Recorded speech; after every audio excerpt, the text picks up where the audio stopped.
ताले टूट गए, और जेल के ताले टूट गए, और जेल के ताले टूट गए, और जेल के ताले टूट गए, और जेल के ताले टूट गए, और जेल के ताले टूट गए, और जेल के ताले टूट गए, और जेल के ताले टूट गए। Hello hello hello hello hello hello. Bharat माता की, भारत माता की, भारत माता की। इनकलाब, इनकलाब, वंदे वंदे। आज आपके बीच में आके बहुत अच्छा लग रहा है।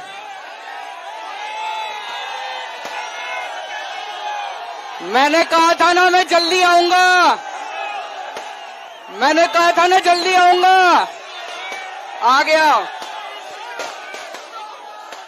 नमस्कार, लीगल ऑब्जर्वर में आपका फिर से स्वागत है। मैं हूं मनोज रस्तोगी। अरविंद केजरीवाल को 1 जून तक रिहाई मिल गई। आपको याद होगा हमने अपनी वीडियोस में कई दिन पहले 3 मई और उसके बाद जब 7 मई को जब पहली बार सुप्रीम कोर्ट ने टिप्पणी की थी, तभी हमने आपको सूचना दे दी थी कि अरविंद केजरीवाल की रिहाई के इंटरिम रिलीफ मिलने के पूरे आसार बन गए हैं। और एनफोर्समेंट डायरेक्टरेट सरकार की पुरजोर कोशिशों के बावजूद सारे घोड़े, जिसको हिंदी में जैसे कहते हैं कहावत, सारे घोड़े एनफोर्समेंट डायरेक्टरेट ने खोल लिए थे कि अरविंद केजरीवाल बाहर ना आ पाए, क्योंकि उनके लिए प्रतिष्ठा का सवाल बन गया था। पूरे देश में जो इस समय शक और आशंका और संदेह का माहौल बना हुआ है संस्थाओं की ऑटोनॉमी को लेकर, संस्थाओं को कठपुतली के तौर पे इस्तेमाल करने का, उस बहस के मद्देनज़र ये बहुत महत्वपूर्ण हो गया था। इज्जत दांव पे लगी हुई थी एक तरीके से एनफोर्समेंट डायरेक्टरेट की और उसको जो कंट्रोल कर रहे हैं आका उनकी। लेकिन सुप्रीम कोर्ट की इस बेंच ने जस्टिस संजीव खन्ना और दीपांकर दत्ता जी, अंडरलाइन करना पड़ेगा, इस बेंच जिसकी इम्पार्शियलिटी और न्यूट्रलिटी को लेकर भी डिबेट तैर रही है जुडिशरी और लीगल सर्किल में और समाज के तमाम, इसी बेंच ने एनफोर्समेंट डायरेक्टरेट की वो सारी दलीलें, Tushar Mehta solicitor general, additional solicitor general Raju, उनकी सारी दलीलें, सारे प्रयास, सारी आपत्तियां एक तरफ रख दी। जो आपत्तियां थी उनकी कि नहीं साहब, अगर केजरीवाल को इंटरिम रिलीफ दे दिया गया तो ये राजनेताओं के लिए, दागी राजनेताओं के लिए एक प्रेसिडेंट बन जाएगा, नहीं माना। इसी बेंच ने नहीं माना। तो ये सही मायनों में उस विश्वास की जीत है। अरविंद केजरीवाल सिर्फ इसमें निमित्त है।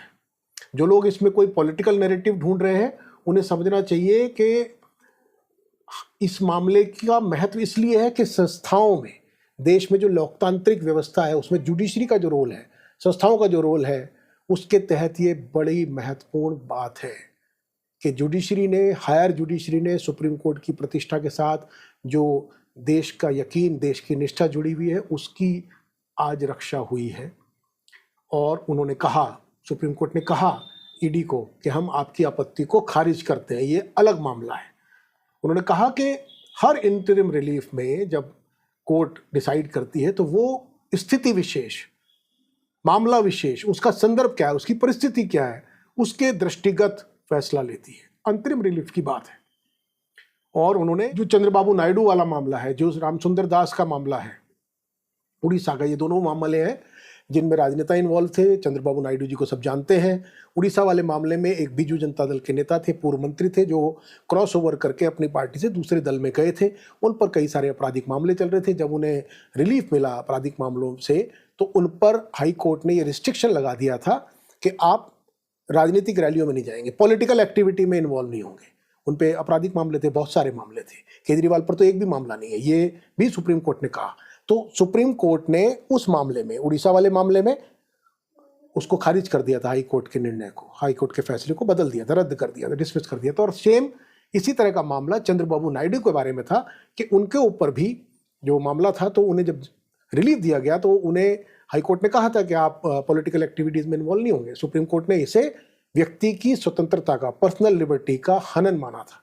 उनके अधिकार का हनन माना था और उन्होंने इसे खारिज कर दिया था। इन दोनों फैसलों को अपहेल्ड करते हुए, उसका प्रेसिडेंट उदाहरण लेते हुए सुप्रीम कोर्ट ने कहा कि अरविंद केजरीवाल के मामले में भी ये अनुचित होगा कि उन पर प्रचार में शामिल होने की पाबंदी लगाई जाए, और उन्होंने उसका संदर्भ दिया। ठीक है, उनको ये जरूर है कि इस 1 जून तक जो उनको मिला है वक्त, 2 जून को उनको सरेंडर करना पड़ेगा, बेल की शर्तें हैं, लेकिन जो मुख्य बातें सुप्रीम कोर्ट ने कहा है कि वो 1 जून तक मुख्यमंत्री के दफ्तर नहीं जा पाएंगे, मुख्यमंत्री के तौर पर किसी फाइल पर साइन नहीं कर पाएंगे, जब तक कि वैसा करना एलजी द्वारा, अगर एलजी से किसी मंजूरी, विशेष किसी मामले की मंजूरी हो और एलजी की तरफ से ये हो कि उसको साइन कीजिए अप्रूवल के लिए, जो एक औपचारिक प्रक्रिया होती है, तो बात अलग है।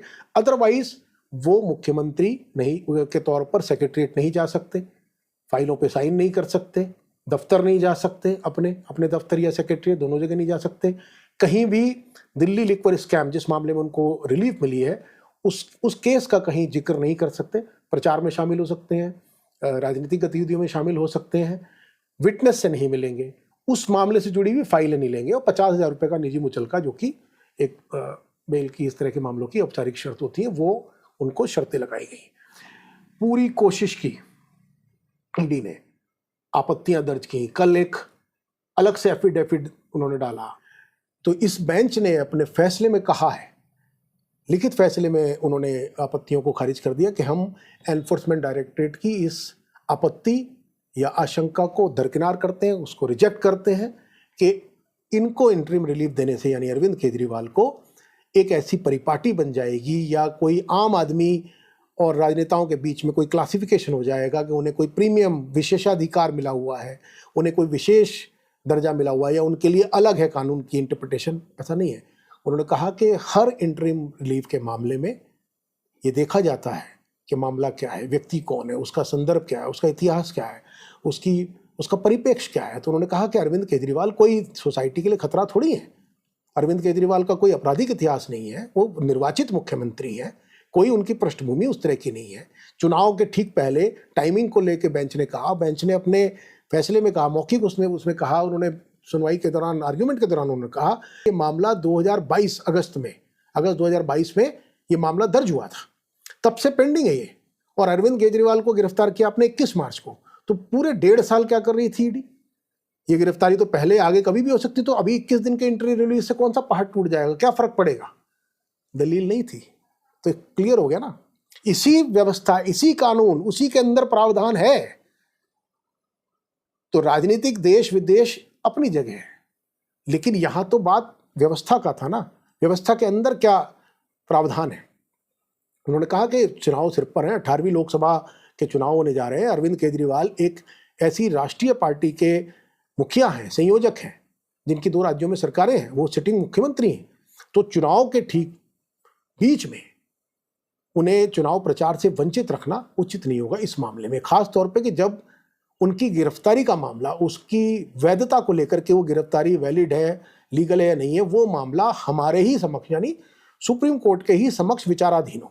तो ऐसे में हमें लिबर्टी का जो पूरा कॉन्सेप्ट है, स्वतंत्रता का जो पूरा कॉन्सेप्ट है लोकतांत्रिक संदर्भ में, उसको ध्यान रखना होगा।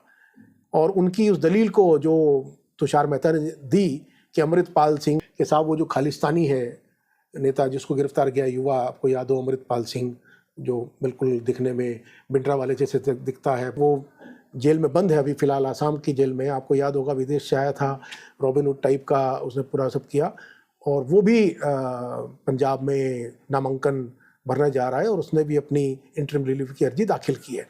उसकी दलील देने की उन्होंने कोशिश की, तो बेंच ने कहा कि नहीं, हम उसको इसके साथ आप इक्वेट मत कीजिए, हर मामला अलग होता है। इसको सबको एक लाठी से नहीं हाँका जा सकता, सबको एक स्ट्रेट जैकेट उसमें नहीं देखा जा सकता, ये बेंच ने कहा।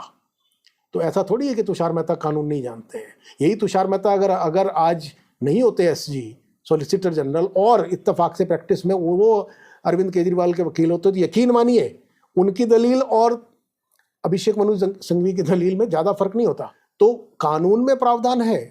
ये दलीलें सारी इसलिए दी जा रही थी क्योंकि एक राजनीतिक आका जो हुकूमत है इस वक्त, हुकूमत की इच्छा है कि उसके हिसाब से चीज़ें चले, इसलिए चीज़ें उस तरीके से परिभाषित, उस नरेटेड, एक पूरा परसेप्शन, एक पूरा माहौल, एक पूरी व्याख्या देश के सामने प्रस्तुत की जा रही थी ताकि राजनीतिक लाभ उसका लिया जा सके। कौन जीतेगा, कौन हारेगा, कैसे होगा, वो अलग प्रश्न है। यहाँ तो प्रश्न ये है कि व्यक्ति के जो अधिकार है, कानून सम्मत व्यक्ति के जो अधिकार उसको कानून से, संविधान से मिले हुए हैं, उसके तहत उसके साथ गलत नहीं होना चाहिए। यही है ना कानून हमारे देश का कि 100 अपराधी भले ही छूट जाएं, एक निर्दोष के साथ गलत नहीं होना चाहिए, उसको सजा नहीं मिलनी चाहिए।